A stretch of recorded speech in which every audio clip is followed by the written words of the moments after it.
Woo, doggy, was that a long drive. 335 miles. Yeah.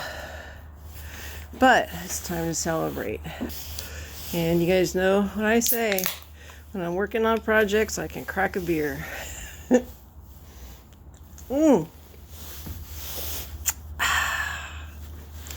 Well, let me show you guys.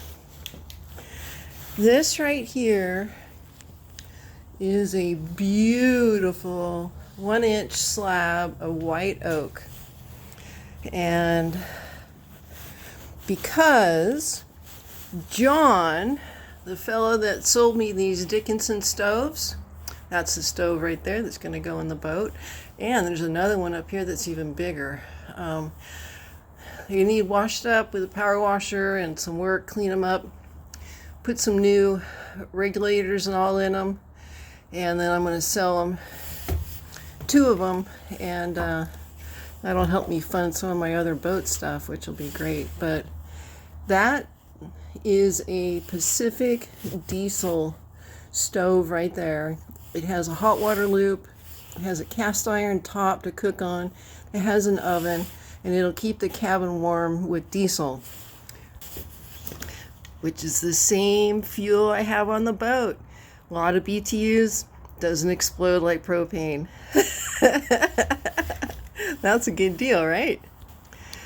And the reason I went up there today was to buy these stoves. And John was the sweetest guy. I started bugging him right after Thanksgiving. And I'm like, I gotta have these stoves. I gotta have these stoves. Are you gonna be available on the 26th of December? Because I'm coming up for my birthday.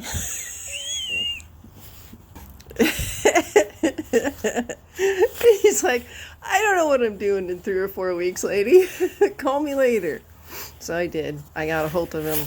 And then, of course, my birthday trip got totally canceled. And yeah, so I have been like freaked out about losing these stoves ever since. And yeah, so today was a good day to go up there and secure them, because I was really concerned that I was going to miss that opportunity. So it's a good opportunity. Back to the wood. Now I found this guy named Jeffrey, and I went by his house, and I went by there second on purpose because John had these stoves, right? And he needed a water heater. And I had a brand new 30-gallon water heater that I bought, and turned out my water heater wasn't bad. I didn't need it. We did a straight swap. So that put more cash in my pocket. So what did I do with that? I bought more lumber. Yes, I did. So not only one big slab here, big beautiful slab, but look at this. There's a second one. And I took my old tiller with me because I wanted to make sure it's going to fit. And you know what? It sure as heck looks like it does. So yeah, I'm going to do some bi-directional work. You'll probably have some smaller planks that are thinner go in this direction and epoxy them together and build a brand new rudder for my Luger sailboat. I didn't want to do plywood because you end up with that kind of crap. So I've got white oak, and of course I'm gonna have to over drill the holes and fill them with epoxy so that I don't get any the tannic acids in my hardware, because that happens. Oak tends to consume fasteners even if they're stainless. So I'm just going to over drill my holes, fill them with epoxy, drill them again, and go into that. Should work out just fine. I am going to fiberglass over the outside of it to keep the water off of it and make it more rot resistant. But whatever I do certainly is going to be better than this crapola job here, because that's just not very good quality at the end of the day if you look at it. And this came out of Luger. Yeah. Anyway, So, cheers to John and Jeffrey and all of the other absolutely amazing Oregonians who have contributed to this project. Now, I do want to make a special mention to Jeffrey's wife. Her name is Deb. Deb or Debbie? I like that name, by the way. Turns out her father or grandfather planted this oak tree from a seedling. And she wants to follow all the projects that are going to get pieces and parts out of this wood. And I welcome her aboard. Anybody who I have bought parts and stuff from for the boat, please follow the project. Once I get her in the water, if you want to come check out the boat, please do. You're totally welcome aboard. I think that would be amazing to have all of the little contributors over time have a chance to come and go sail. I think that would be a lot of fun. So I take this very seriously, that somebody's family, their heritage is included in this tree, and I will honor that and be grateful every day that your family had the forethought to plant a gorgeous tree like this. I mean, this is some amazing wood, absolutely amazing wood. So I'm going to get that other plank unloaded because I can't get the truck in the garage. But yeah, I just got to slide this plank off. I can close the tailgate and I'll deal with the stoves tomorrow in the daylight.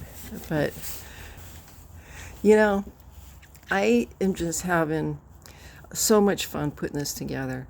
A lot of people would say, oh, it's such a pain in the ass to go and look for parts and pieces and bits and figure things out. But that process in itself is just a lot of fun. I am having as much fun finding the products that I need as I am doing the build on it. So thank you for everybody who has contributed to this project. I am just immensely grateful to you. So thank you so much. I just can't hug you with the pandemic, but I just want to say thank you very much for all of your contributions, because everybody's been absolutely terrific. Some people would say, like, Deb, you're crazy to go like drive 100 miles and meet a stranger, and are you worried about security or safety and stuff? And generally I'm not. People are kind and they're caring, and they have their own projects and objectives. And so if I can show up with some cash or a water heater or whatever else to help them out, that makes me happy as well. We're all in this together, and it's important that we care about each other in this process. So Deb, thank your family for this wood, this amazing oak. It's going to get used in a lot of different places in the boat.